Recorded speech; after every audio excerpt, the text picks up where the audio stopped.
Welcome back to another Starfield video, man, and today we're talking about the two major updates that Bethesda released for Starfield to date, and that was on November 8th and November 10th. Now I know I'm kind of late on these updates, but I've sort of been taking a break myself from Starfield, and I've made some way for other games, because I got quite a backlog that I need to attend to. But this is a major update, and they've improved a lot of things, so I want to know at the end of the video, are these updates enough to bring you as the player back to Starfield? Is it enough for you to revisit Starfield? Did these updates improve the quality of life of the game for you, or are you just waiting for the next expansion so that there's more content added to the game? But before we get into the video, man, I just wanted to level with the community on a personal level, because I've noticed some comments on the videos, issues being raised with the way I speak, the sound of my voice, that it's coming across as unpleasant. So if at any point in time you found my voice, my accent, the way I speak unpleasant, or it hurts your eardrums, I am sorry that you felt that way. Genuinely, I am sorry. However, at the end of the day, I have accepted the fact of reality that my videos will not be for everybody, and I will always try to improve the quality of the content of my videos and the quality of the videos themselves, like maybe looking into changing the quality of the mic settings. However, I will not change who I am as a person. Yes, for those wondering, I am South African and this is my accent, this is the way I speak. So if I do not speak eloquently or clear enough for you, or because I don't sound American, Canadian or British, do the reasonable thing, stop the video and go to another YouTube channel. At the end of the day, this is me. I am being genuine, I'm putting myself out there, and like I said, I've accepted the fact that my videos will not be for everybody, and I'm fine with that, no hard feeling. Now with that being said, let's get into the updates. Now this is the first time that I'm also reading these updates to see what has been fixed, what has been improved, so let's get into it. First of all, on November 8th we had update 1.8.83, and with this update we saw NVIDIA DLSS support finally being added.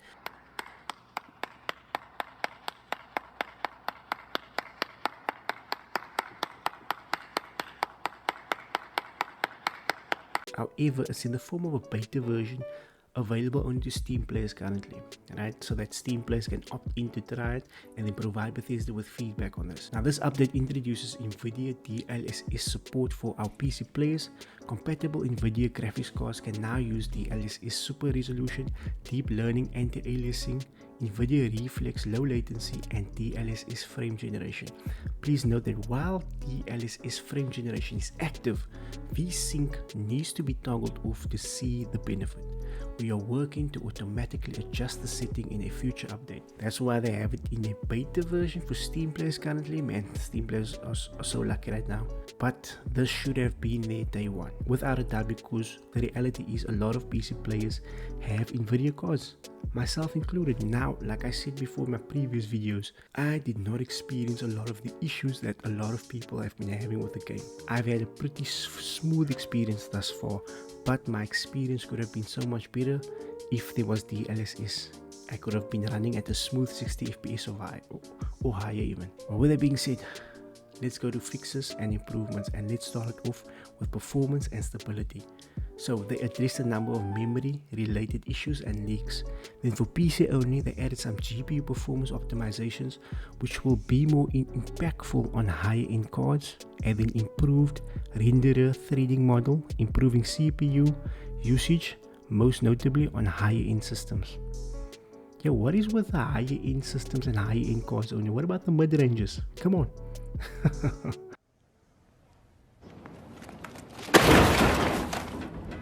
And then various stability and performance improvements have been done. Okay, so I need to double check if my game actually updated, because I've taken a break from the game. Like, I haven't played in a week now.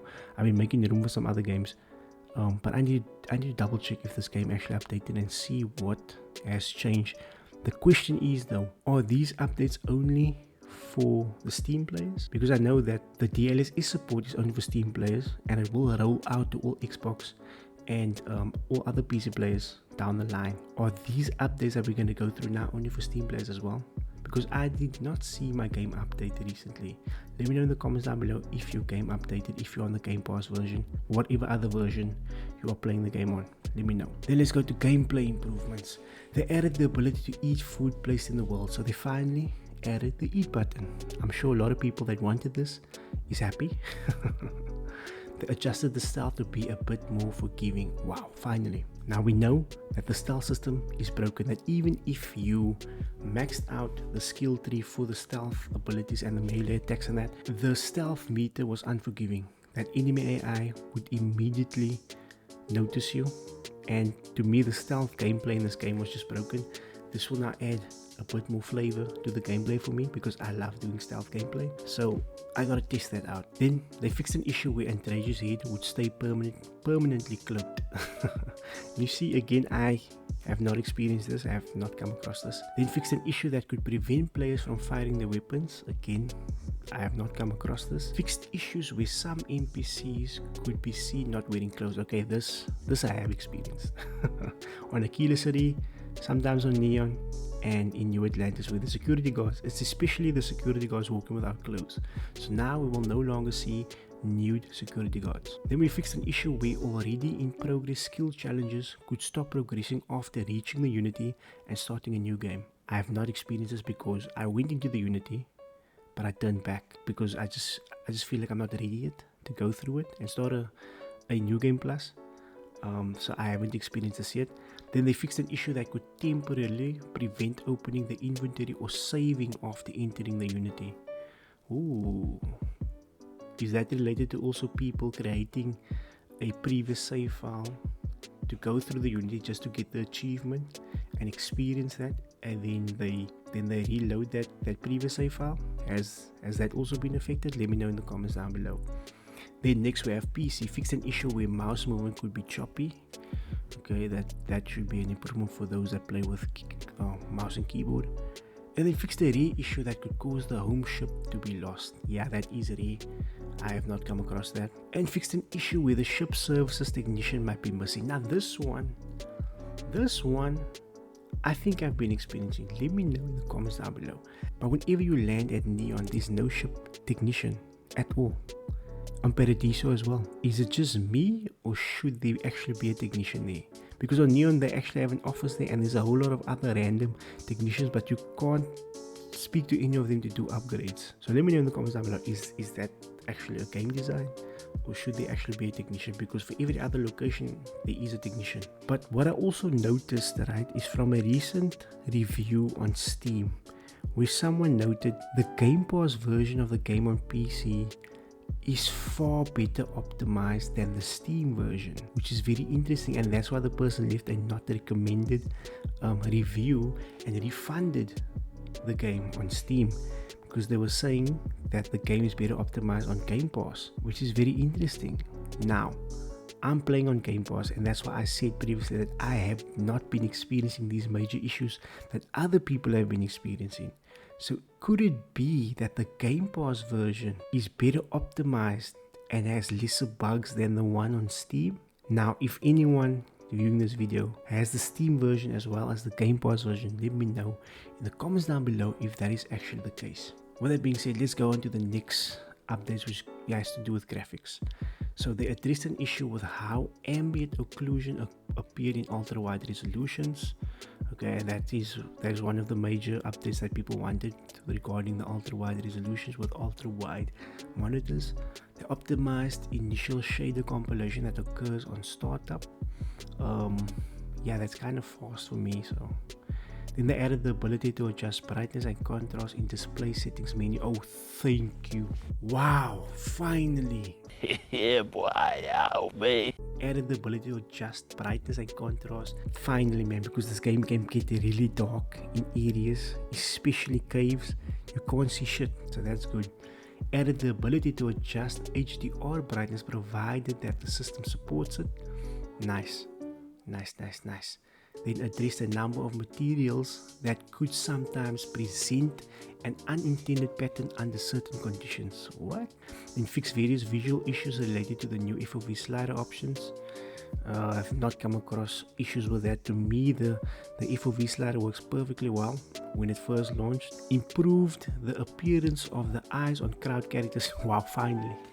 Now we know the modders have been improving the eyes and eye I've been playing with a few mods there, but now Bethesda themselves have improved it, so we gotta see how that actually looks. Then addressed a number of minor visual issues related to lighting, shadows, terrain and vegetation. Okay, because yeah, I hope they address that in New Atlantis, because New Atlantis is supposed to be this utopia that looks the best. It's supposed to be the best looking city in the game, but it's not. Because the vegetation and the trees and that looks so crap. Honestly, it just doesn't look that great. So I hope this fixes that. But now we're going to the quest updates, and like I've said before, quest breaking bugs are the worst bugs, and I know from a lot of the comments and interaction I've had on the videos, a lot of people have been experiencing quest breaking bugs. So I hope that this fixes a lot of those issues for those players and they are able to progress further in the game. First off, we have All That Money Can Buy fixed a rare issue where players couldn't sit during the negotiation with Musgrove. Okay, wow, that's interesting. Blast Zone fixed an issue where the hard rocks that need to be cleared out by players will not appear on Ingudo Tate's land. Yo, this one, Blast Zone, I've been having a bug with this one, but my bug is different. So for Blast Zone, the problem I've been having here is the rocks. When I go and mine them from the ground, they don't want to move. They don't want to be excavated, you know what I'm saying? They're just stuck in the ground. Then Echoes of the Past fixed an issue where the Grey Loba Queen could sometimes not be reachable during the objective Secure the Shuttle Bay. Okay, Eye of the Storm fixed an issue where players' quest progression could potentially be blocked due to a missing docking prompt. Interesting. Grunt Work addressed an issue where progress could appear blocked if Supra et Altera was completed while turning to the lodge during the high price to pay. Then No Sudden Moves fixed an issue fixed an issue that yo, you guys need to fix an issue that could prevent the entrance door to the scow ship from being opened again. Ooh, man, the scow ship, one of the best set pieces in this game, without a doubt. So for those people that haven't experienced the scow ship yet, man, you're in for a treat. Operation Starseed fixed an issue where the key that is needed to exit the facility could sometimes not be present. Sabotage fixed an issue where David Barron could potentially not be found by players. Wow. Short-sighted fixed an issue where players could really become control locked while speaking with Vladimir. Damn. Then Heart of Mars fixed an issue where players might not be able to mine the Heart of Mars. Damn, okay. So far the only one I've had a problem with was Blast Zone. That's it. All the other quests here, zero issues. I've had zero issues with it. And there again, it leads me to believe, does this mean that the Gamepass version is more optimized than the Steam version, and that these issues are more related to the Steam version, or is it the Xbox version as well? Let me know, guys. Let me know. Then we had update 1.8.84 on November 10th 2023, and these again fixes and improvements to graphics. They improve the DLSS overall stability. Okay, so I guess some people provided feedback saying that it was not stable. So now they improved the overall stability. They fixed an issue with DLSS frame generation where occasionally a blur effect could be seen and the screen could turn black. And they fixed an issue with the DLSS frame generation where occasionally blurring or ghosting artifacts could be seen on characters. Man, I hate that. I'm currently experiencing that with Robocop, Rogue City. I hate it. Then fixed an issue where some grain or sharpening could be observed in very dark areas with DLSS enabled. Okay, look, so they're putting in the work. You know, I gotta give them that. But whoa, we got some UI improvements. They fixed an issue where the DLSS preset was defaulted from quality to performance or vice versa upon exiting the display settings. That can be very frustrating. Fixed an issue where DLSS frame generation couldn't be turned on correctly unless DLSS is enabled, and improved display settings to force VSync off when DLSS frame generation is turned on, and improved display settings DLSS localization. Okay, so we didn't see an update yet with the menu UI and the inventory system. We still haven't seen any updates to that. I'm thinking Bethesda's just thinking, you know what, it works for them and they're gonna stick with it. Then we have gameplay, fixed an issue where occasionally the camera could shake incorrectly during traveling, grab jumping, docking or landing transitions. Yo, what the flip? I think this might be related to the DLSS beta update, and now they've improved further things regarding that, because it seems all this is related to DLSS and they fixed that it could have had. That's why they say they improved the overall stability of it. But that's it, man. Two major updates that came to the game to date, man. And it's good that they bring in DLSS out before end of the year. I said it, man. They had to bring it out before the end of this year. But the question now is, given all these updates, right, do you think it's a bit too late that it's only being released now, that you've already moved on, or you are just waiting for the expansion? Or will you be going back to Starfield to try out these new settings, DLSS generation things, you know, the frame generation, all that stuff? Also, with regarding the quest breaking bugs, if you had any issues with these bugs, will you be going now back to complete this quest, or to complete the quest because now you can progress further? Or has it not been fixed? Let me know down in the comments below. I know a lot of players are going to say that they've moved on already and that this update is a bit too late. I gotta test it out myself, so that's what I'm gonna do. I'm gonna check if my game actually updated, if these fixes apply also to the Gamepass version. I'll check that out and I'll confirm it in the comments down below. But with that being said, guys, let me know your thoughts on this. With that being said, guys, I gotta catch you on the next video. Rampage out. Peace.